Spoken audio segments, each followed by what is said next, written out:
It was the largest fish our Earth had ever seen, and its bite was strong enough to crush a car. The largest of its teeth found was the length of a remote control. It consumed about 2,500 pounds of food a day. That's like 3,300 cans of tuna for you. The earliest Megalodon fossils are from about 20 million years ago, but you won't see its skeleton, and that's because the mighty Meg had no bones. A skeleton made from bones gives most animals their body shape and strength. Sharks, though, come from the same subclass as rays, skates, and sawfish and have cartilage instead of bones. Cartilage is a tissue that is softer and more flexible than bones, but it's still tough enough to shape the body and protect the internal organs. Some areas are more flexible, since cartilage is weaker, and some, like the shark's head, are much tougher thanks to calcified cartilage.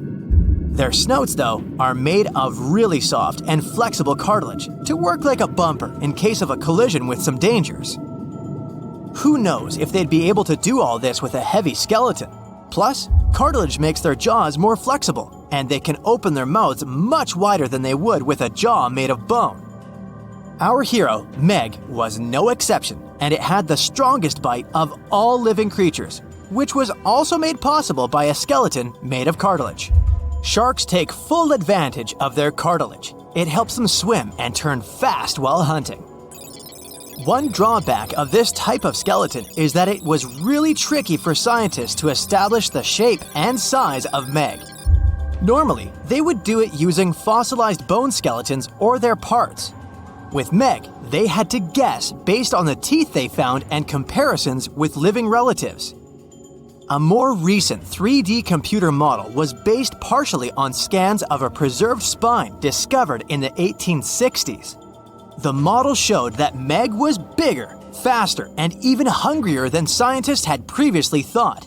Looks like an average Megalodon was 52 feet long. That's slightly bigger than the height of the Hollywood sign and weighed 10 times as heavy as an elephant. There were also much bigger creatures. Scientists still aren't sure how the Megalodon got this size. The fact that there were bigger and smaller Megs probably has to do with a little something called Bergmann's rule. It says that the temperature of the surrounding environment affects the animal's body size because they either need to conserve or shed heat. The Megalodons that reached cooler waters probably needed more body weight to make sure they survived in low temperatures. Those living in warmer waters had to be smaller to avoid burning up. If the researchers were correct in their calculations, it also means that Meg reached a cruising speed of over 3 miles per hour, which is much faster than other sharks. The still-living great white shark can cover a distance of nearly 7,000 miles without stopping, which is 9/10 as long as the diameter of Earth. It looks like the Megalodon could have gone much further. Megalodons managed to survive on our planet for nearly 70 times longer than humans have. They were roaming the oceans for around 20 million years, and you could see them pretty much anywhere except near the poles.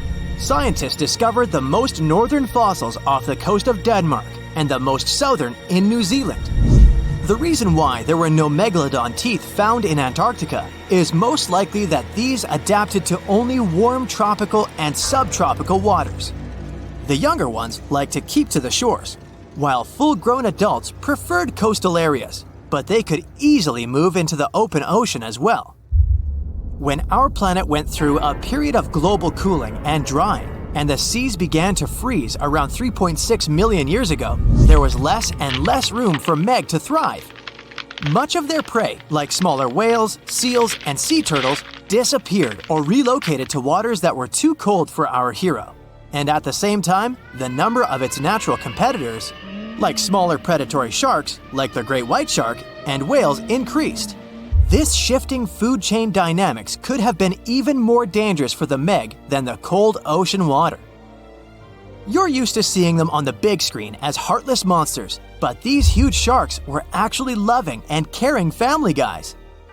Scientists discovered several Megalodon nursery areas in Florida, Maryland, Panama, and off the coast of Spain. It looks like they gave birth to their young in shallow water environments. Then, little Megs would stay there with adults protecting and raising them until they were ready to fight off predators. The mighty Meg had 276 teeth in 5 rows in its mouth.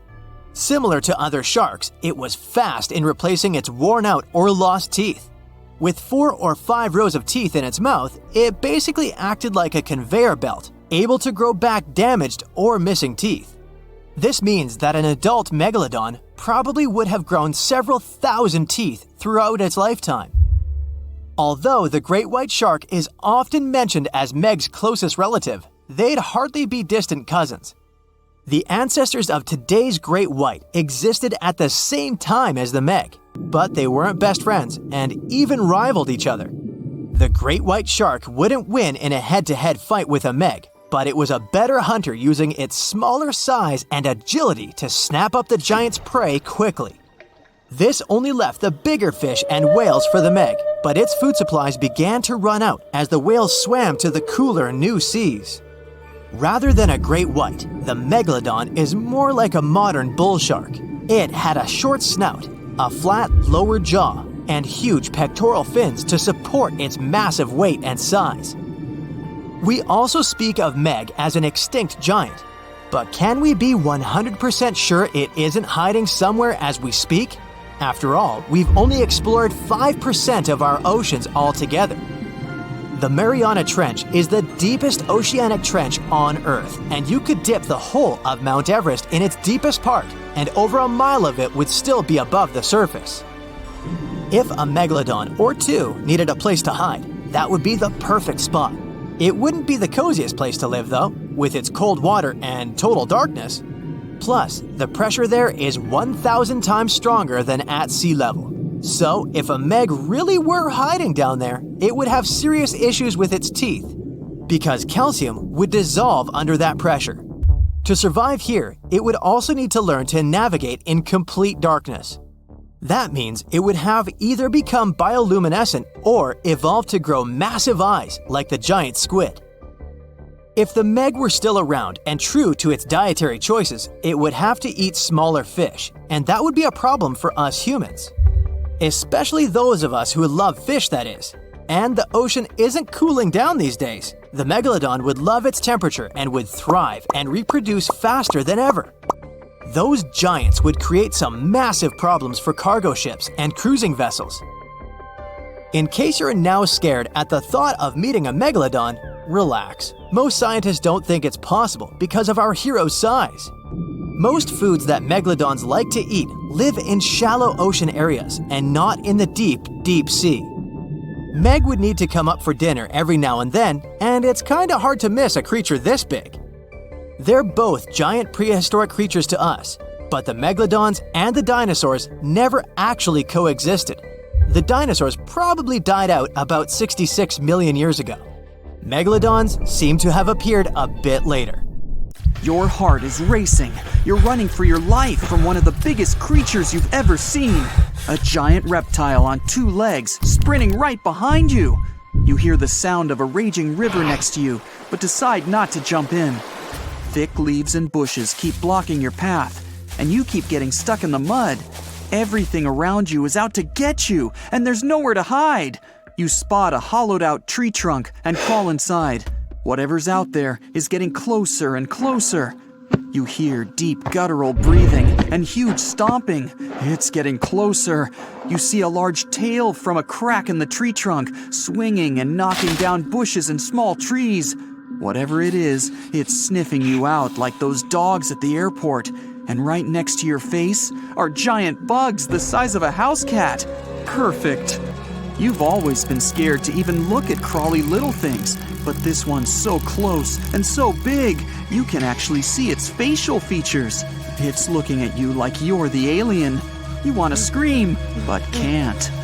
Then, out of the darkness, more bugs. They're curious things, flicking their antennas all over your body. Okay, this is too much. A bug is one thing, but now, a giant centipede thing is crawling your way. Its fangs are the size of your thumb. You dart out of the tree trunk and come face to face with a giant monster. It stops and stares at you, knowing you have no place to go. Claws and teeth the size of bowling pins. That's enough to keep you up at night. It's getting ready to charge right at you. Welcome to the most dangerous period and area in history for a human, the Mid-Cretaceous Sahara. This place was thriving around 100 million years ago in what would now be North Africa. Back then, the continents were all arranged differently, and the weather was wild. Extreme storms were pretty common, and temperatures would rise and fall like a Mexican wave at a soccer stadium. Then, sea levels started to rise. Water flooded the Kem region, an area between modern-day Algeria and Morocco. Over the next millions of years, asteroids, volcanic eruptions, and other natural disasters wiped out everything else. Bye-bye, dinosaurs. Thanks for playing. You probably think of the Sahara as one of the most inhospitable places on Earth, but back when it had trees and rivers, it was even more dangerous. The famous River of Giants was a huge river system that stretched from modern-day Egypt all the way to Morocco. The land was flat and not much vegetation grew there, but it was enough for life to exist. Frightening, scary life. That creature you're staring at, it's a giant, scary-looking theropod, and it's out to get you. Imagine a T-Rex-like dinosaur that's more than 32 feet tall and has an epic jawline. Scary stuff. They were the top dogs in the food chain back then. And that's why this place and period in history was so unique. The entire area had an incredible imbalance between hungry dinos and poor little dino snacks. There wasn't enough food to go around. Scientists were never able to find much evidence of herbivores. That means it might have been a royal rumble of carnivorous creatures waiting to pounce on each other at any moment. So, after a while of having a stare-down contest with a giant theropod, a shadow creeps up on you from behind. You're too scared to turn around, but the growling is louder than anything you've ever heard. It shakes you to the core. You turn around and see a Spinosaurus, and that's about all you can see. You know how they always show the T-Rex as the king of the dinosaurs? Well, this one would be, what, the emperor? It stands about 50 feet tall and has a sail of scales on its back, the size of a regular human. Then add in a crocodile-style snout with razor-sharp teeth and some short, powerful legs. Its diet mainly consists of river fish, but it's looking at you like you're a delicious fish taco. The two alphas are now in a standoff, with you stuck in the middle. But before you close your eyes and get ready to be eaten, they begin fighting each other, knocking down trees. You tiptoe your way out of there and run. The further you go, the better, right? Wrong. Not here, because everywhere you go, there's going to be something dangerous. During this period, there was danger in the sky, in the water, and on land. There were small mammals scurrying around here and there, but they mostly stayed in the shadows to avoid danger. After 5 minutes of running as fast as humanly possible, you make it out of the forest and onto an open plain. Bad move. Now there's nowhere to hide. Suddenly, you hear another shriek. You look behind you. Nothing. It's just short grass everywhere. Then you tilt your head up to the sky and see what looks like a giant bird. Only these are technically flying crocodiles. There were plenty of huge pterosaurs that ruled the skies. Allosaurus saharica was a flying reptile that may have eaten fish in the river. Those fish must have been tasty. It had a huge wingspan and long, slender jaws. Oh, and it was the size of a small bus. This one found you and is racing down to catch you. You run for your life, again. And this time, there's no place to hide. Suddenly, you feel talons grasping onto you and you're lifted off the ground. You soar up. If you weren't scared out of your mind, you might have noticed how beautiful the giant river channels below you are. The Alonqua maneuvers like a fighter jet, headed for the mountains, dodging all obstacles. You see a large nest with some mini beasts in it. They're hungry and as large as you.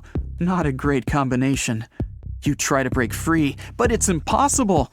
The creature drops you in the middle of the nest and flies off. You try to cover yourself, but the little ones keep pecking away. It's only a matter of time before it's too late. You look down below you and see the river. You can't tell how deep it is, but it's got a really strong current. You're out of options. You dive into the raging river and get dragged along with the current. Safe for now, ish. Imagine it's 2021. You're walking along one of the hottest and driest places on Earth, the middle of the Sahara Desert, only to find fossils of oversized fish. They ranged from bite size to bus size. Even freshwater sharks lived there. These weren't your average little fishies. Judging by their teeth, those guys meant business. You might even find a giant sea turtle swimming around. Okay, back to your wacky adventure. Luckily, you wash up on a safe sandy part of the river where you're able to relax. You drink some river water and try to find a safe place to make camp. Every noise you hear makes you jump. You sit down and try to enjoy the calmness of ancient Earth. Just when you feel you can finally catch your breath, you see a Spinosaurus walking along the river on the prowl. You run off and hide under a bush. It passes you by. You're safe. Or not. It turns, shakes the bushes, and sees you. Just then, a large boom scares it away. It's the sound of you jolting awake. You turn on the light and see your cat staring at you. Those dinosaurs seem so real, probably because of that documentary you were watching right before bed. The entire Mid-Cretaceous ecosystem depended on rivers for daily life. Just like all ancient civilizations, rivers were essential for the creatures of the time. And very recently, scientists discovered a new species of snakes that went extinct back then, with no known descendants. To understand these ancient ecosystems, it's important to know a lot about fossils. You might find two different fossils side by side, but those animals might have lived millions of years apart. Think you know what lurks in the depths of the ocean? While nearly 95% of our oceans haven't been explored yet, it's hard not to let your imagination run wild. But thanks to brave explorers, deep-sea cameras, and awesome archaeologists, we do know about some pretty incredible sea creatures living in our waters today, and millions of years ago. From the 9-foot spider crab to the 60-foot prehistoric Megalodon, these sea dwellers come in all shapes and sizes. But let's focus on sea creatures famous for their huge size. Can you guess which living species of whale is the largest? Well, it's not the orca, but that's a good guess. The orca is a toothed whale that can grow to anywhere from 23 feet to 32 feet, which is slightly smaller than a school bus. How about the narwhal? Nope, they're not the biggest either. These unicorns of the sea live mainly in Arctic waters and only grow 13 feet to 20 feet in length, and that's including their 9-foot tusk. Tired of guessing? Okay, I give in. The largest whale that still exists today is the blue whale.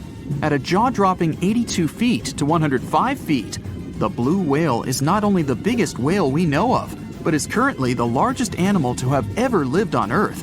Seriously. These animals are bigger than a T-Rex, and even the prehistoric Megalodon. If you were to put a blue whale next to a school bus, it would look like it could swallow it. Think about that. According to National Geographic, a blue whale's tongue can weigh the same as an elephant. And their hearts can weigh as much as a car. That doesn't even sound possible. It's no wonder these giants need to eat about 4 tons of krill every day. While there aren't too many animals living today that can compete with the blue whale's epic proportions, there is an entirely different species that is a good contender, and it's not quite what you would expect. It's a jellyfish. No, I'm not talking about the little jellyfish that wash up on the shore and ruin a perfectly good day at the beach. I'm referring to the lion's mane jellyfish, the biggest jellyfish around. This invertebrate can grow up to 120 feet long. They also come in different gorgeous colors like red, purple, or even shades of orange. As if their length wasn't impressive, the lion's mane jellyfish boast a whopping 8 sets of 70 to 150 tentacles. That means they can have up to 1,200 in total. And here's the giant oceanic manta ray, the largest type of ray in the world. Their wingspan can be longer than a bus. These guys can reach 30 feet in length. They also have the biggest brain compared to body size among all fish.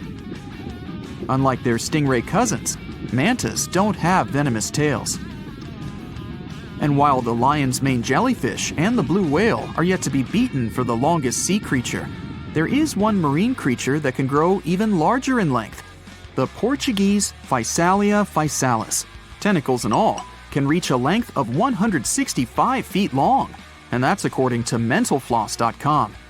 While this thing may look a lot like a jellyfish, it's actually known as a siphonophore, and there are hundreds and sometimes thousands of them that are genetically identical. Their long tentacles help the organism catch prey, and its sting is fatal to most animals, even humans in some cases. What's even creepier is that if one of the tentacles comes off the organism for whatever reason, it can float around the water for days before decomposing. Even if it's detached, this tentacle can still sting you. But don't go running out of the ocean just yet. Your chances of being hurt by a Portuguese Physalia physalis sting are pretty slim. However, if you do get stung, the side effects aren't pretty, with welts, stomach cramps, an elevated heart rate, and an upset stomach. While you don't want to go anywhere near these long creatures, they sure are pretty to look at. Check out all those colors. The Shastasaurus is the biggest marine reptile that has ever existed. These predators lived during the late Triassic period, about 210 million years ago. These amazing giants could reach lengths of up to 69 feet and weighed more than 75 tons. This made the Shastasaurus as heavy as a blue whale. And if you could stand this creature up vertically, it'd be as tall as a 7-story building. Despite appearances, the Shastasaurus was actually pretty slim for its size. Its ribcage was only 6 feet across. You'd think that this big guy was chowing down on other dinosaurs, but that's not the case at all. This reptile survived on a diet that consisted of small fish and cephalopods, like octopuses and squids. The Albertonectes is a bright representative of the plesiosaur family, meaning that this marine reptile had a small head on an incredibly long neck and large flipper-like limbs that helped it move through the water. These creatures occupied the seas around North America 76 to 70 million years ago. The length of this sea monster could reach 38 feet, with its neck taking up 23 feet of that length.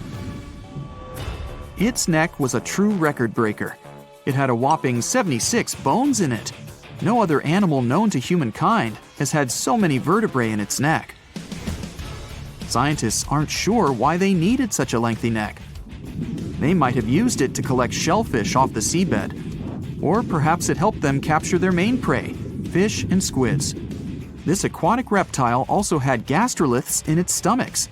Some of them were as big as 5.5 inches in diameter. The Tylosaurus belonged to the Mosasaur family. It dominated the shallow seas of North America about 85 to 80 million years ago. This was an enormous predator, with the biggest representatives reaching 45 feet in length.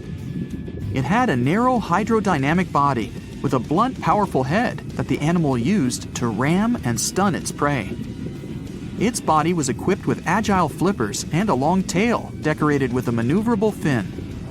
The Tylosaurus was a carnivore, and its diet included not only fish, turtles, and small sharks, but also other mosasaurs, plesiosaurs, and flightless birds.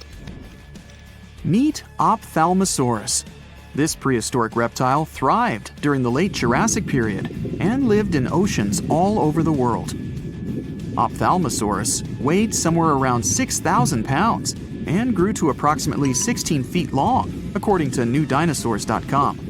That's about the same length as the beluga whale that exists today. It's too bad these guys went extinct before we had a chance to see them ourselves, as their cartoonish wide eyes and dolphin-like features are pretty darn cute.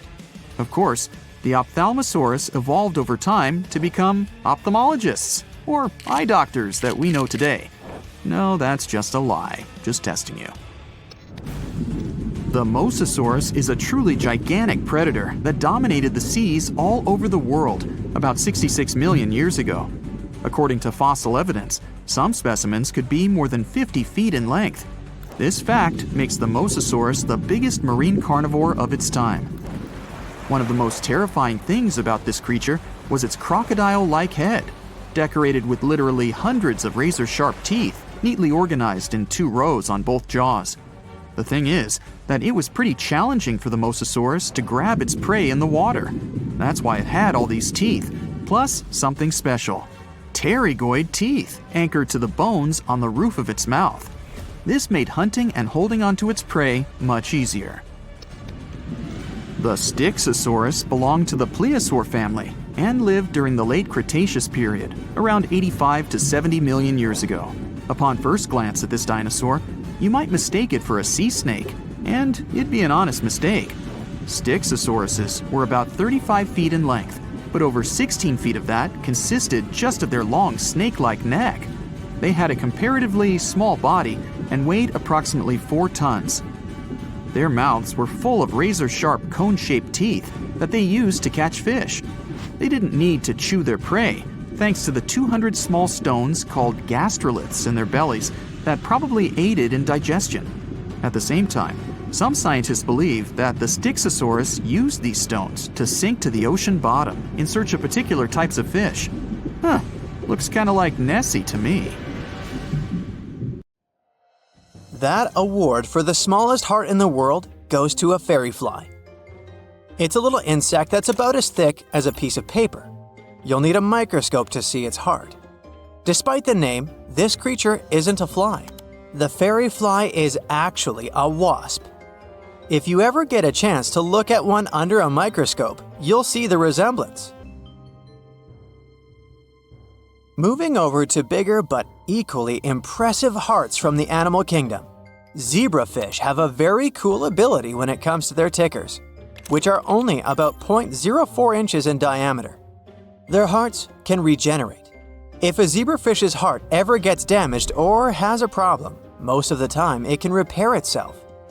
Human hearts may be awesome since they continuously try to replace their cells and repair heart tissue, but it's no match for that of the zebrafish. Let's look at cockroaches. Our hearts have 4 chambers, each of them with a designated task.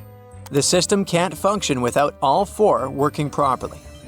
The heart of a cockroach has 12 to 13 chambers, which are placed in a row along the length of the insect's body, on average about 1.5 inches.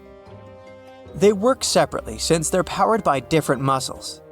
This means that if any of those chambers gets affected, the insect might not even notice. Most of the time, the cockroaches survive without all those heart chambers working properly.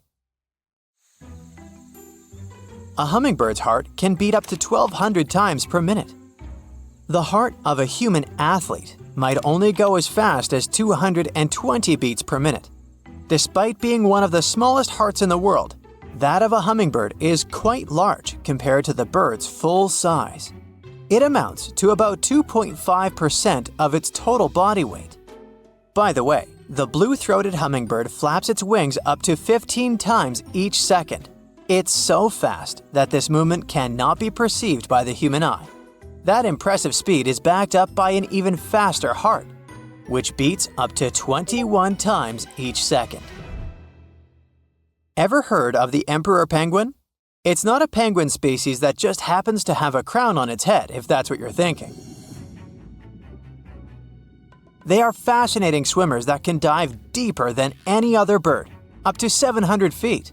Not to mention that they can stay submerged for up to 18 minutes at a time as they gather food. Their hearts are equally as spectacular, weighing somewhere around 5 ounces. Their hearts are very slow. When in the water, an emperor penguin can reduce its heart rate to about 15 beats per minute. It shuts down the blood supply to all but the most vital organs. It also dials down oxygen consumption, allowing the animal to use only what's necessary for deep water hunting. Heart size tends to be pretty proportional throughout the animal kingdom. Most of these organs weigh somewhere around 0.6% of an animal's body mass. Dogs and wolves have bigger hearts by comparison, about 0.8% of the animal's total weight. An average dog's heart weighs about 20 ounces. If a human heart suddenly got filled with fat, it would become a problem pretty fast. But that's very different for a python though. If that happens to this reptile, it's actually a sign that things are going great. Pythons tend to have really big meals. After each of such meals, their hearts get larger by about 40%. And since a python can weigh as much as 250 pounds, that's a lot. Most of these increases is caused by the snake's heart swelling up because of fatty acids absorbed from the meal. These reptiles adapted to do so to speed up their digestion, even though it still takes them days to process one single meal. Their blood gets so full of fatty acids, it even changes its color and consistency. In some cases, it may even turn opaque, looking more like milk than anything else. Finishing our chart on the other side of the spectrum, the largest heart in the animal kingdom belongs to the blue whale. And for a good reason, since they're some of the largest animals ever. This giant heart is about as big as a bathtub and weighs more than the average gorilla. Regardless of their size, animal hearts are amazing. Us humans and most animals just have one heart, but this rule doesn't apply to all creatures. Take octopuses or squids, which have 3 hearts. This is how their system works. 2 of their hearts help to pump blood to the gills, so they have enough oxygen in their bodies. The 3rd heart pumps blood around the body. Some animals don't have hearts altogether. It doesn't necessarily make them mean though. Jellyfish, starfish, or corals lead pretty good lives even without hearts. Take starfish for example. They don't even have blood. That's probably the reason why they don't need a heart either. No list is complete without some amazing facts about the human heart. You don't need to Google it or look for an anatomy book to know how big your heart is. Just squeeze your fingers and make a fist. That's about as large as the heart gets in adults. This amazing organ is responsible for keeping everything active in our bodies. It can beat about 115,000 times every day. Ever watched a cartoon in which the main character's heart just starts pumping out of its chest? Most of the time, we're tricked into thinking that the sound our heart makes is produced when this organ touches the tissue surrounding it when beating. Turns out that this sound is actually made by the opening and closing of the heart valves. They're like small doors inside our hearts that ensure that blood flows correctly from one side of the heart to the other. For our bodies to work, blood needs to move at the right time and in the right direction. Our lungs are not twins, they're siblings, and our heart is the reason. Our right lung is bigger and tends to weigh more, and our heart is to blame. Our ticker tilts to the left a bit. This creates a small indentation in our left lung, which is called the cardiac impression. The right lung may be bigger, but it's a bit shorter since it needs to make room for the liver. Speaking of positioning, our heart is really not as far on the left as we might think. It's actually pretty centered with just a slight tilt to the left. People born with dextrocardia, though, have their hearts positioned on the right side of their chest. This condition, on its own, isn't problematic, but it tends to coincide with other diseases that can have serious effects on the heart and other organs. Do you know most heart attacks happen on Mondays? The reason is still up for debate, but most scientists believe it has to do with the stress of starting a new working week or with the changes in our sleep-wake cycle. You tend to sleep more at the weekend, and waking up earlier on Monday may be detrimental to your heart. Your heart started beating about 4 weeks after you were conceived, and it won't stop until you pass away. Sure, it may get weaker as you grow older, but the heart doesn't get tired. It's a really hard job if you think about it. Try this experiment to test it out. Squeeze a tennis ball in your hand. Your beating heart is about the same force, 100,000 times a day. I bet you'll lose count before finishing. In some cases, the energy our hearts need to carry on pumping is unstable. That's why pacemakers were invented. They act like small generators placed inside the human body. They help with stabilizing abnormal heart rhythms. The first ever device of this kind was put into a woman's body back in 1958. Her name was Arna Larson, and when she passed away at 86, it was because of other issues. It had nothing to do with her heart.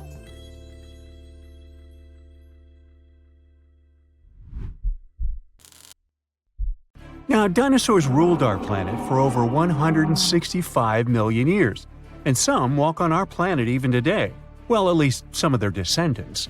Our modern birds evolved from what used to be a scary group of meat-eating dinosaurs we know as theropods. It all started during the Mesozoic era, about 250 million years ago, when a group of creatures called dinosaurs roamed Earth. They didn't look like those dinos that might have come to your mind, like Brontosaurus or T-Rex, but that's the group dinosaurs evolved from. These creatures walked on all fours and were as big as house cats. They didn't look as friendly though, considering they were more like weird lizards with long, thin limbs.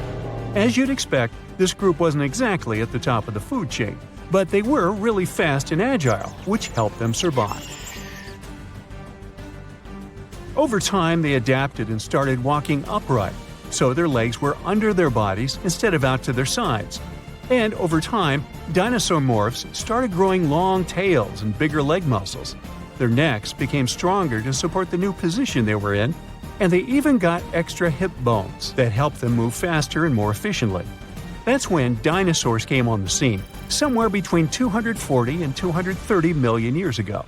Their name comes from the word dinosauria, which means terrible lizard. The oldest dinosaur fossils belong to these fellas that lived in Argentina. This one is even older, but we're still not sure if it's a real dinosaur or its relative, dinosaur morph. Now, considering the size of their ancestors, dinosaurs weren't large at the beginning, more like dogs or horses. There weren't many species back then, so if you could go back to that time, you'd see a bunch of reptiles walking around on two legs. But as time went by, they adjusted to different environments, and we got more interesting groups. For example, small and fast predators, like this guy. They all fall into the category of archosaurs, a group that also includes pterosaurs. Yup, their name may not imply it, but these are not dinosaurs. As some dinosaur morphs evolved into dinosaurs, they got certain advantages, like arms. They could do much more thanks to that. Some could catch prey using their hands, others could grasp branches. Now, the freedom they got by moving their arms later helped some of them evolve into birds and start flying. Dinosaurs were probably warm-blooded. It means they could stay active all the time. They didn't depend on the conditions around them like, for example, reptiles do. The latter are cold-blooded, and they have to rely on their surroundings to regulate their body temperature. Dinosaurs didn't rule the animal kingdom for the first tens of millions of years of their existence either. Crocs were at the top of the food chain back then. Then the Jurassic period hit, and new kinds of dinosaurs showed up, like those giant plant-eating dinosaurs, for example, sauropods. You know them, dinos with long tails and necks that could eat plants at different heights, such as Brachiosaurus. Allosaurus is another famous dino from that time you will probably recognize. Spikes on the tail, bony plates on the back, good old Stegosaurus. The Jurassic period was that time when dinosaurs started to get bigger and bigger. Then the Cretaceous period came along, and finally, these magnificent beasts reached the peak of their fame. That was the time when the mighty T-Rex took the throne and got to the top of the food chain. T-Rex probably lived around 28 years, but it reached adult size really fast.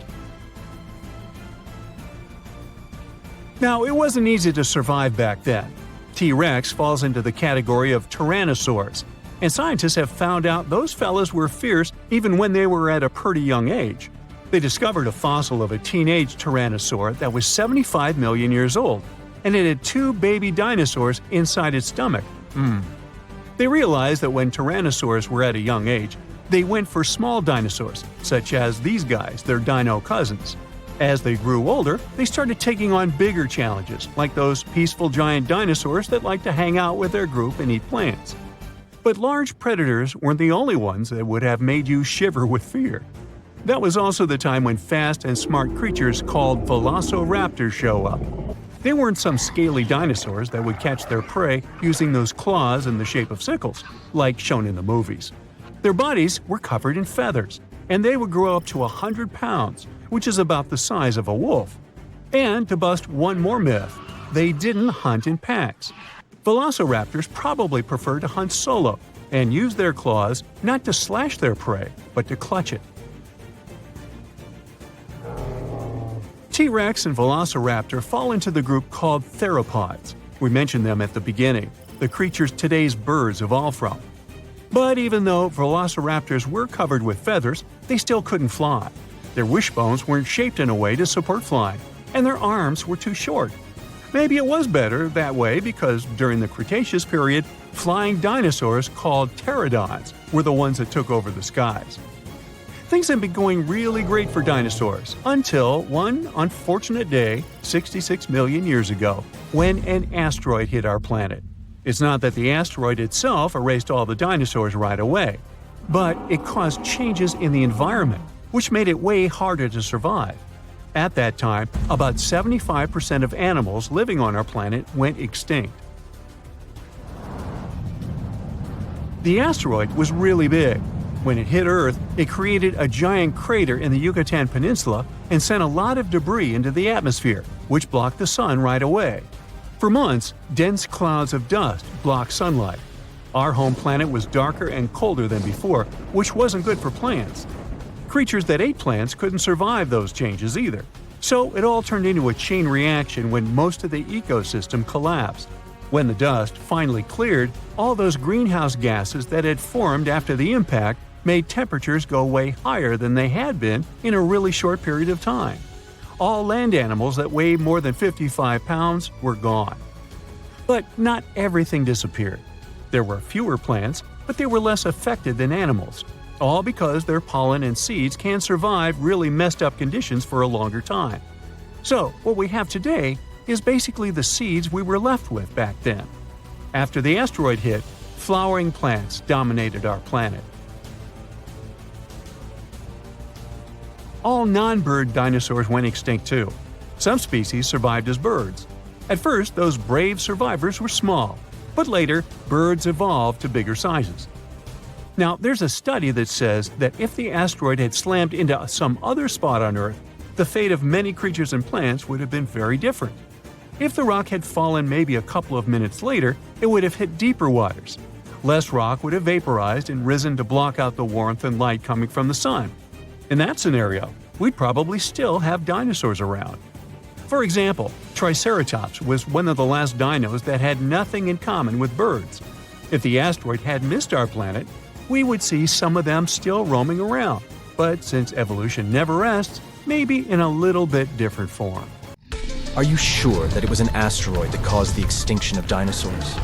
There's this huge drama about why these horrifying creatures disappeared. It's a big deal in both science and movies. But what really happened to the dinos? How do scientists figure it out? And why does it even matter? Let's see. Let's take a trip back to England in 1842. There was a scientist named Sir Richard Owen. He was checking out some huge reptile fossils and noticed that 3 of them, Megalosaurus, Iguanodon, and Allosaurus, had a lot in common. So he had this light bulb moment and decided to combine all these creatures into Dinosauria, which means terrible lizards in Greek. The scientists were studying dinosaurs and grouping them based on their looks. But then, Charles Darwin showed up and gave even a better idea. Turns out, species don't just appear out of thin air, they evolve. And now, everyone had to rethink how they were defining dinosaurs. They came up with a new idea called phylogenetic classification. Picture a big family tree with all creatures ever. Somewhere up there, we find Megalosaurus and Iguanodon, and we say all dino descendants come from their common ancestor. It's like tracing back your family tree, and if we go far enough, we find the ultimate dino ancestor. Sounds like a plan. But then, things got a bit complicated. When we talk about dinos, we've got the ones with feathers and beaks and the ones without. That's when we found out that birds are cousins to certain dinosaurs, maybe even evolved from them. After learning that, scientists had to look at the bird family tree and rethink the dino definition. In the end, they decided that birds are kinda dinosaurs, but not exactly. Confusing, huh? But in any case, now we have two groups. The first one is birds, and the other one is non-avian dinosaurs, which are extinct. That means now we have to reconsider our question. Instead of asking what caused the extinction of dinosaurs, it should be what caused the extinction of non-bird dinos. The answer might seem simple. People often think of a gigantic space rock as the dino destroyer. It's probably the first thing that pops into your mind. Even Google and other search engines agree on this one, like best friends copying each other's homework. History teaches us that about 66 million years ago, dinosaurs totally vanished, except for the ones that became birds. Of course, the truth is more complicated. And not all dinos vanished in one go. Some went the natural way, and there were many extinctions here and there during their time on Earth. But the big event we're talking about looks like a movie scene change. Like suddenly changing the channel on a TV.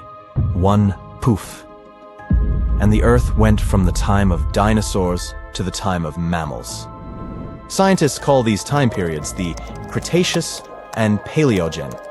We even give this special event a nickname, the KPG, or KT Extinction. Some even refer to it as the 65 million years ago event, even though the more correct number is 66 million years ago. We've got two main theories in the spotlight: asteroids crashing and volcanoes erupting like crazy. Let's talk about the asteroid idea. So, around 66 million years back, imagine a humongous asteroid smacking into Earth. This thing was about 6 miles wide, about as big as Mount Everest. It zoomed through the sky super fast, like a mountain going 100 times the speed of sound. And when it hit, it released a ton of energy. It crashed down in what's now southern Mexico, near a spot that's tied to the dinosaur extinction story, Chicxulub crater. Everything close to the impact was zapped into vapor in a snap. Picture the biggest energy burst in ages, like 1 billion years or more. Nothing near the crash site stood a chance. Next, there was the aftershock. As the fireball cooled down, the Earth's surface went bonkers. The ground twisted and shook, causing unimaginable earthquakes. The continents became huge, bouncy castles. And then, the stuff that got blasted up by the impact came raining back down like a rainstorm. Even if you weren't near the huge pieces falling in Mexico, you'd get hit by these smaller, super hot bits flying through the air. This made the air so toasty that forests burst into flames all around the world. Are you ready for more? Time for a massive tsunami. The ocean floor got all churned up, pushing waves inland around the Gulf of Mexico. But just imagine, even all that wasn't enough to destroy all the dinosaurs. For example, dinos in New Zealand were pretty fine, but we know that they all went extinct. So what happened to them? They felt a little rumble, and suddenly, the sky started getting all dark and gloomy, as if it was nighttime. And hold up, what's that?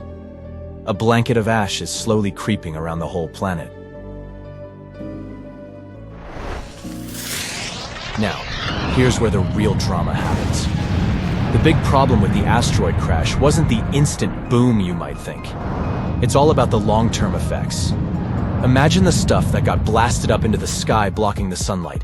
Days turn into nights, and temperatures drop very sharply. A lot of plant-eating dinosaurs passed away, and hunters were having a great feast, but not for too long. Without sunshine, the food chain falls apart very quickly. Then, the ash falls back to Earth. Things go from bad to worse. Other nasty stuff starts floating around in the air like carbon dioxide. This carbon dioxide mixed with shattered seafloor bits makes the temperature go wild. The Earth was playing hot and cold all at once. That's when somewhere between 50 and 80% of dinosaurs said goodbye forever. What's even more sad is that this number only counts the species themselves. If we look at the number of individual animal lives lost, it's even higher. You might think that at least the poor mammals finally got their chance after the dinos left. But even mammals had a tough time. We are very lucky that a few brave mammals managed to survive this crazy chaos. The ones who made it were like the little champs with speedy energy systems, flexible diets, or secret hideouts. But this story is only one hypothesis. Next, we have the volcanism hypothesis. Volcanoes. These fiery mountains are used to spitting out molten rock and causing epic destruction. But surprisingly, this theory isn't about explosive eruptions. Nope. It's about something sneakier and slower. Around 1 million years before the Dino Doom, there's this big change happening under the Earth's surface. Way below where India's floating, a rock river starts forming, heating things up. And then, India gets hit hard. It turns into a sea of lava, like a fiery ocean. It's like a gazillion of dump trucks filled with lava slowly pouring out. These solidified leftovers are known as the Deccan Traps, like a super deep layer of hard lava covering a piece of land the size of France. And just like in our asteroid story, the real trouble comes from the air.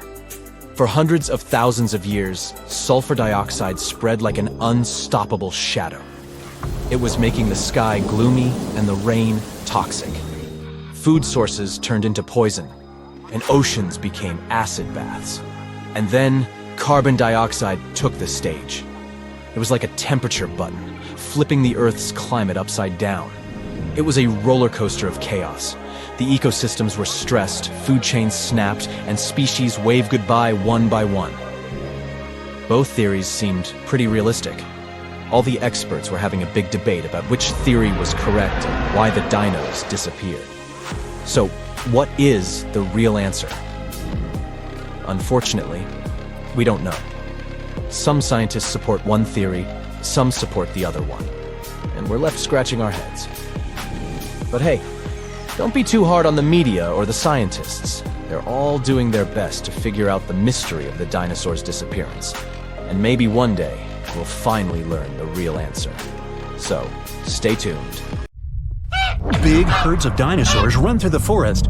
The temperature rises rapidly, and everything behind them begins to ignite. Some dinosaurs get stuck in swamps and can't get out. Pterodactyls fly over their heads as they try to avoid the blast wave that will soon cover the Earth. This event happened about 66 million years ago. It wiped out almost every living thing on Earth. Birds and flying dinosaurs were just about the only ones who could survive the most massive extinction event ever. Hey, don't blame me, I wasn't around then. Let's go down their evolutionary tree to look at the world's first bird, Archaeopteryx. It was about the size of a modern raven, but it looked like a small dinosaur with feathers. It had many small conical teeth, almost like alligators. It's because Archaeopteryx was closer to reptiles than to birds. However, its brain was 3 times larger than that of these reptiles. Although it had wings with feathers, it could hardly fly like modern birds. Its shoulder joints didn't allow it to lift its wings above its back, so it couldn't make a full wing beat. Most likely, Archaeopteryx was capable of gliding flights with small wing flaps. Evolution has led to more evolved species capable of full flight. Pterodactyls. These guys had no feathers, but membranes made of skin and muscle. Its wingspan was about the length of a human leg. It could fly perfectly and catch fish and small animals. Although flying dinosaurs could easily outrun terrestrial predators like velociraptors and T-Rexes, most of them didn't make it through the impact of a giant meteorite. Let's look at this event step by step to see how they got to our time. 10 minutes before the meteorite crash. A massive rock about the size of Manhattan Island is moving towards Earth in space. It weighs 460 trillion tons. That's like 3 trillion blue whales, the heaviest mammals that ever lived on Earth, and it's approaching our planet at 12 miles per second. At that speed, it could cross the Atlantic Ocean in just 4.5 minutes. That's twice as fast as our modern spacecraft could fly. 5 seconds before the meteorite crash. Ooh, this is getting tense. The Earth's gravitational force continues to pull the giant meteorite. It blows a hole in our atmosphere and creates a popping sound so loud you could hear it on the other side of our planet. All the animals on our planet wake up in a panic. They lift their heads up and see a huge rock that begins to burn through the air. Smaller fragments start to break away from the main meteorite. This fire is so bright that it shines almost like the sun. Flying dinosaurs and other ancestors of modern birds are the first to sense danger. They make a beeline to the sky and try to fly as far away from the impact site as possible to save their lives. The moment of impact. The colossal mass and velocity of the meteorite give it an enormous amount of energy. As soon as it touches the Earth, it causes an explosion of 150 trillion tons of TNT. The blast wave literally rips out chunks of our planet and throws them up. A huge wall of energy begins to move from the point of impact in all directions. It snatches the trees out with their roots and pushes them to the ground like dominoes. The shockwave completely wraps around our planet. This energy turns into heat. Everything around the impact site begins to ignite. Green jungles and trees turn into smoldering charcoal in seconds. The ground and rocks simply evaporate. The collision caused a massive earthquake. Some dinosaurs may have fallen into cracks that appeared in the ground. A strong earthquake caused a tsunami with waves higher than the Empire State Building. Dinosaurs that weren't trapped in the burning forest were washed away by the enormous waves. The dinosaurs of North America tried to escape by running to the north, but the blast wave inevitably catches up with them. Flying dinosaurs have no problem with earthquakes or tsunamis. They fly high enough to avoid the giant waves, but they will have to contend with continuously falling meteorite debris. 5 minutes after the meteorite crash. A meteor shower of giant rock fragments continues to fall to Earth. Some meteorites were the size of a car, others were more like a large building. Ashes and dust rise into the air. Their temperature is so high that they melt and turn into liquid lava and then fall back to Earth, causing more fires. Meteor showers cause trouble for flying dinosaurs too. They have to maneuver and dodge the falling red-hot rocks. The high temperatures are a huge problem for them because it might make them lose feathers. With no feathers, they aren't able to fly. 10 hours after the meteorite crash. The dinosaurs continuously ran north all this time. They found themselves in unfamiliar territory with many swamps. Giant dinosaurs like T-Rexes have legs as long as an adult human's height. They have a chance to get through this terrain, but if they fell, they could never get back up. The smaller dinosaurs like Triceratops had short legs and couldn't go through the dense swamps. 1 month after the meteorite crash. 15 trillion tons of ash were ejected into our atmosphere. A dark cloud blocked the sun, and the Earth was immersed in complete darkness. Surviving plants couldn't feed on the sun's energy and stopped producing oxygen. Surviving dinosaurs could hardly breathe because of the lack of air and a large amount of dust. The lack of sunshine in the sky made phytoplankton disappear. Many marine animals were left without their only source of food. The dust and ashes in the atmosphere prevent our planet from getting heat from the sun, and the temperature here is beginning to drop. The place where the meteorite fell was rich in sulfur. This toxic acid evaporated at the time of the impact and formed in clouds. Now there are acid rains on Earth. Flying dinosaurs now have to hide from these rains. They have to stay in caves and can't go outside to get some food. So far, a large number of terrestrial and flying dinosaurs have survived. They come out to see the aftermath of the disaster. The site of the impact was in present-day Mexico, the Yucatan Peninsula. The Chicxulub crater is located here. It's about 93 miles wide, like half of all of Lake Michigan, and it's 12 miles deep. You could plunge the whole Mount Everest in there, and there would still be 6.5 miles of available space. It wasn't the impact itself that made the dinosaurs disappear. The fire destroyed most of the plants the herbivorous dinosaurs ate. With no food, their numbers dwindled rapidly. Predatory dinosaurs had nothing to eat either. Acid rain and the disappearance of phytoplankton threatened all marine life. Even though birds managed to avoid the blast waves and tsunami, they were short of food too. About 80% of all birds didn't make it to the end of the extinction event. The problem was that all of the forests on Earth were wiped out. Most birds would nest and live in trees. Besides that, the forests were always full of food, from all kinds of ants and termites to flying insects and small mice. So, only those species that lived on the ground and could fly well survived. Most likely, they fed on the seeds of small surviving plants. This habit made flying dinosaurs lose their teeth during evolution. Instead of jaws with a bunch of sharp teeth, they got long beaks to grab tiny seeds from the ground. Although Earth looks like a terrible place to live now, there's an evolutionary boom for birds. They have to travel long distances in search of food. Their wings get stronger. They also feel safe from predators who regarded them as food before. No T-Rex now catches a sleeping bird off guard. About 1,000 years after the collision, the first dense forests appear. It gives another boost to evolution. 1,000,000 years later, forests full of food are populated by the ancestors of modern mouse birds. And 65 million years later, in modern times, we have about 10,000 species of birds. Pigeons, crows, eagles, and hawks, even penguins. These are all descendants of the dinosaurs. But there were other survivors. Some alligator and crocodile ancestors were able to adapt to changing conditions. About 80% of turtle species managed to survive the mass extinction, and now their descendants live among us. Snakes and lizards were also able to wait out the hard times in their burrows. Even some mammals, like monotremes, survived. This hedgehog-sized animal was able to continue to evolve. Many millions of years later, these mammals evolved into primates, which later gave life to modern humans. Much, much later came the iPhone. So your starship is flying through space at 99.9% of the speed of light. Hey, aren't you cool? The stars turn into bright, continuous lines. Infinite outer space has shrunk into a tunnel. A bright flash ahead. Boom! Starship shoots out of the tunnel like a cork. You see the ancient Earth. The computer says you went back 70 million years. You're a paleontologist of the future who traveled through time for one purpose: to see with your own eyes the most underappreciated dinosaur in history. You have come down to Earth and are walking through the jungle. Suddenly, you hear a mighty roar. There's a dinosaur coming out of the trees. It's more than twice your height and weighs as much as 4 cars. Scientists have found only 2 huge arms left of this dino. For 60 years, Dinosaurus has been a major mystery in paleontology. Now we can see this creature in its entirety.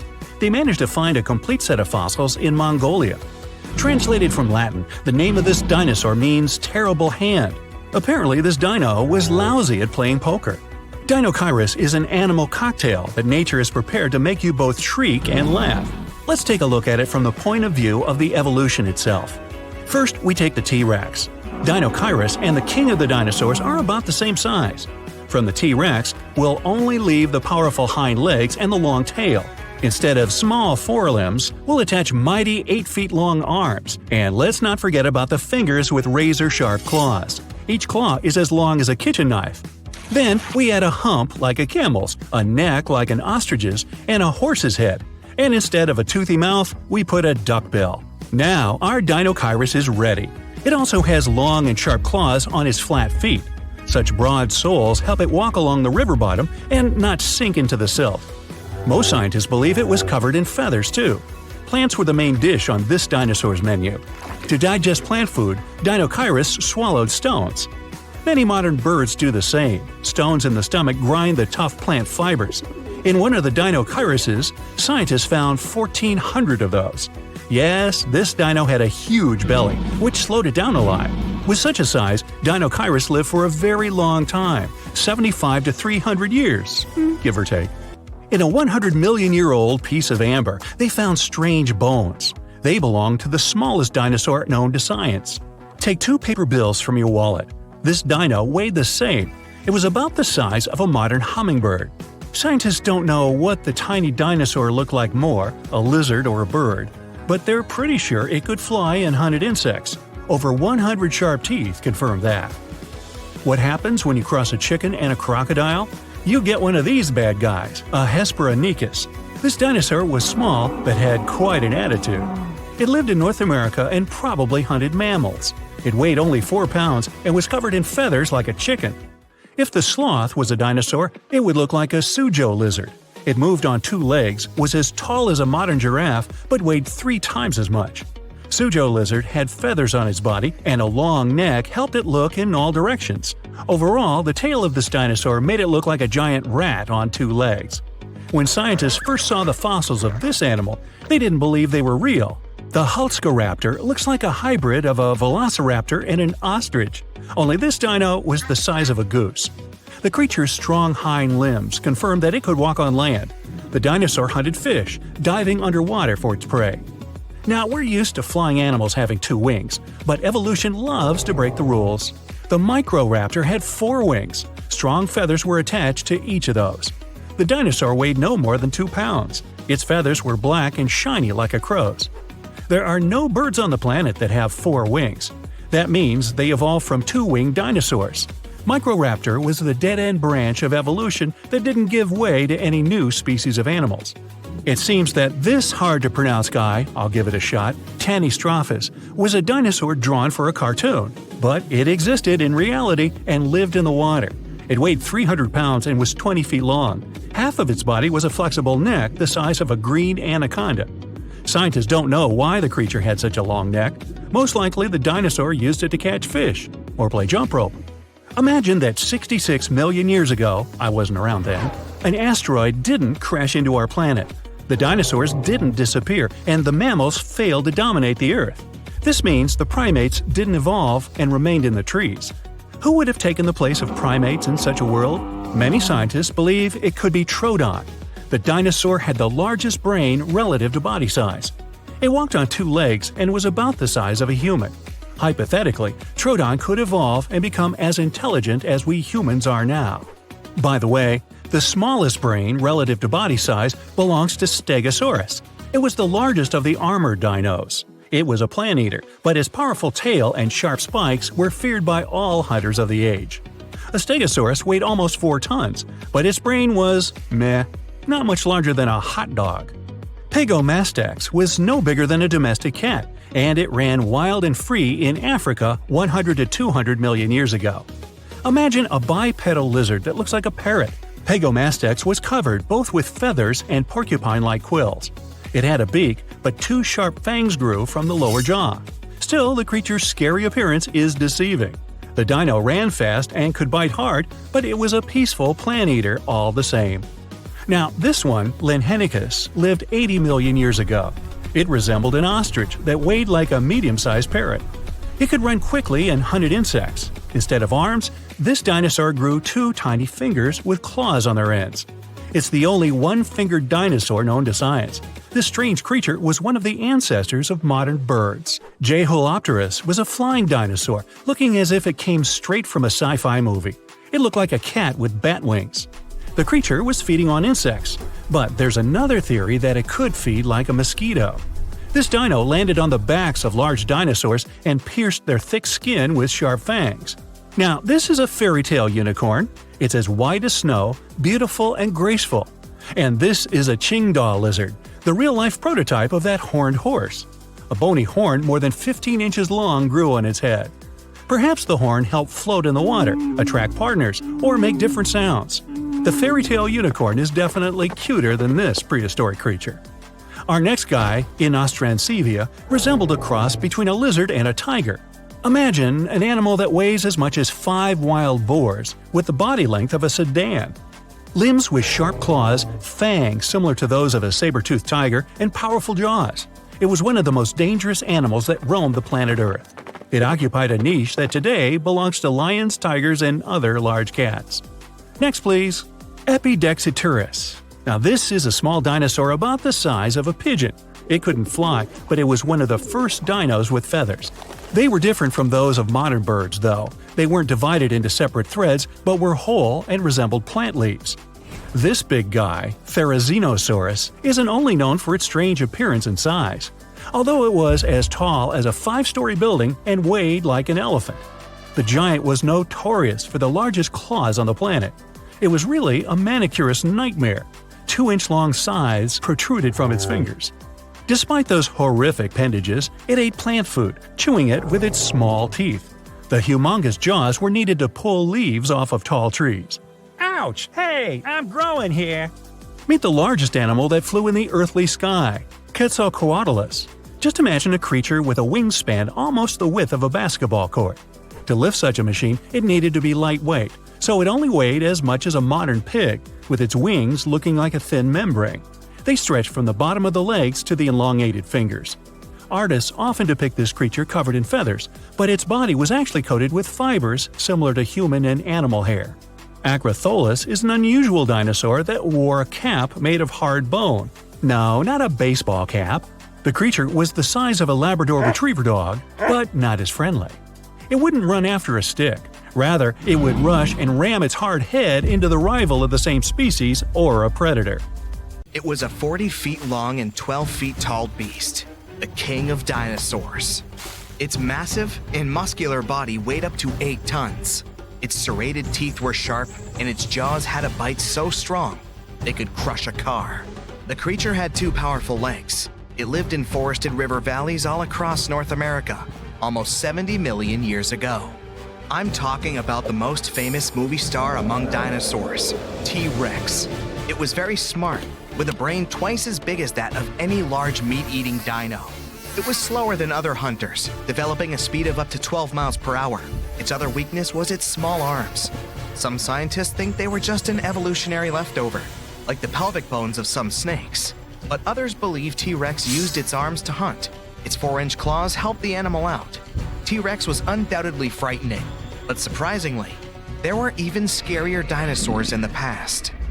Around 100 million years ago, there was a giant creature with the name that meant a spine lizard. It was Spinosaurus, the largest carnivorous dino. It was bigger than T-Rex and could grow almost 60 feet long. Its weight could be as great as 22 tons. The animal had long spines on its back. They could grow up to 7 feet long and were connected by folds of skin. They formed something that looked like a sail. Some scientists think it was a hump Spinosaurus used to store water. This dino had dense bones and short hind limbs. Researchers believe that these dinos could use their flat and wide-clawed feet for paddling. This was the first dino that could ever swim. Unfortunately, it couldn't process smells like most other theropods. These were a group of 2-legged carnivorous dinosaurs that appeared on Earth 230 million years ago.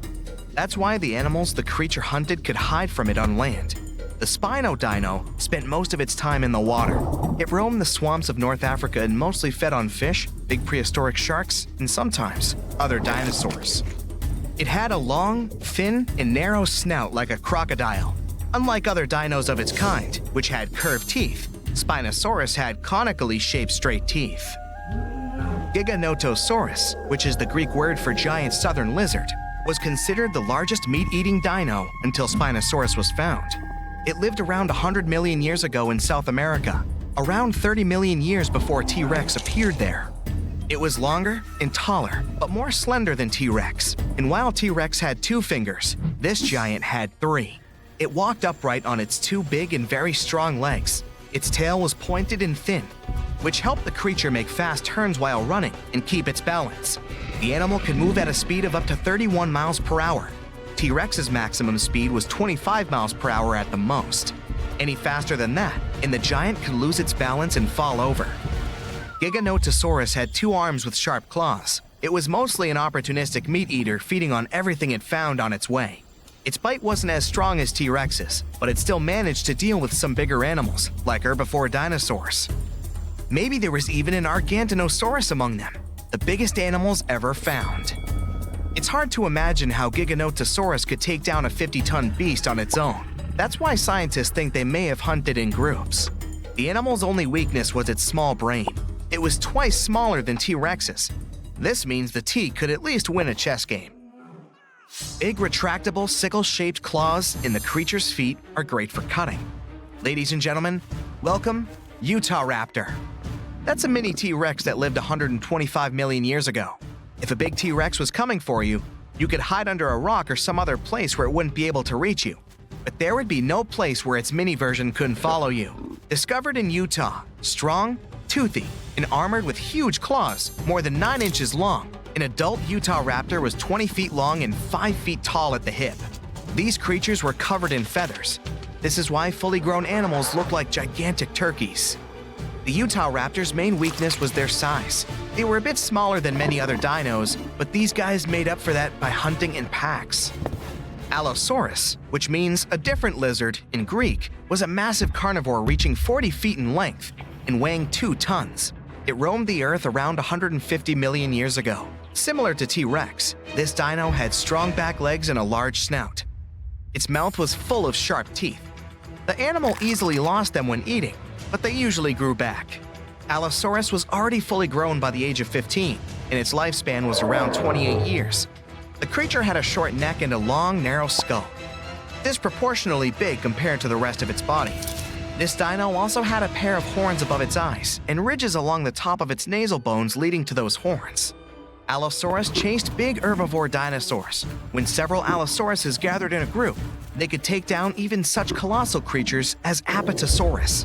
But scientists still doubt if they could cooperate, because these dinos were generally not too friendly toward one another. Some of the animal's bones had an hourglass shape, which made them lighter and reduced their strength. They were similar to the hollow bones modern birds have. Another weakness of this dino was its bite. It was less powerful than that of some modern animals, like lions, alligators, or leopards. Scientists think Allosaurus may have used its skull as a hatchet. The Rizinosaurus was one of the freakiest dinos out there. It lived 100 to 60 million years ago. It had a very small head and bizarre feet with 4 toes, unlike their ancestors that had 3. Its body was covered with feathers. This weirdo had the longest claws scientists have ever recorded. They were 3 feet long each. These claws were curved and sharp. The dino used them to collect plants for lunch. Scientists are still not sure if this creature was a herbivore or carnivore, or both. The dino had a long neck. There were no teeth in its upper jaw. Its wrist bones were like the ones modern birds have. The Rizinosaurus might have evolved from a meat-eating to plant-eating animal throughout time. Unfortunately, in comparison with meat-eaters, herbivore dinosaurs were much weaker, and still, those claws could make its enemies think twice. High-spined lizard, or a Acrocanthosaurus, lived 110 million years ago. It was 2 feet shorter than T-Rex but had a similar body structure. Like T-Rexes, these creatures often went after bigger and more challenging animals. For example, with those backbones so hard, it seemed as if they were carrying a giant turtle shell, like Ankylosaur. The high-spined lizard was very territorial. It had a brain shaped like the letter S and an excellent sense of smell. What made Acrocanthosaurus vulnerable was its small arms. And still, the creature used them to hunt other animals surprisingly well. The dino pulled its catch close to its torso, which was like a hug you wouldn't be able to escape from. Diplodocus lived 150 million years ago. The 90-foot-long creature was possibly the longest dinosaur ever. Its tail, which could reach 46 feet in length, was the longest tail of any animal ever. And its neck was more than 20 feet long. The underside of the dino's tail had 2 rows of bones, which made the creature even stronger and more mobile. Diplodocus didn't look scary, long-necked, gentle, peacefully munching on plants, until it used its tail like a whip, making even the scariest meat-eaters back away. This tail was the center of the dino's mass, which was why Diplodocus could move very quickly. Scientists first thought, this is a lizard-like animal, but its posture was more like that of an elephant. Plus, Diplodocus had nasal openings on its forehead. The dino's weakness was its small teeth and weak force bite. Quetzalcoatlus was the biggest flying animal ever. It lived 70 million years ago and controlled the skies of North America. It was a toothy, pin-headed creature with a blunt snout. It was as tall as a giraffe and weighed 550 pounds. Quetzalcoatlus had a small torso and long neck and legs. Its wings were short compared to the rest of its body, but still long enough to stretch for 40 feet. Scientists think this animal could fly at a speed of up to 80 miles per hour and travel 400 miles in a day. This dino was weaker than, let's say, T-Rex or most other carnivores of that time, but it had powerful muscles, which helped the animal rise into the air in the blink of an eye.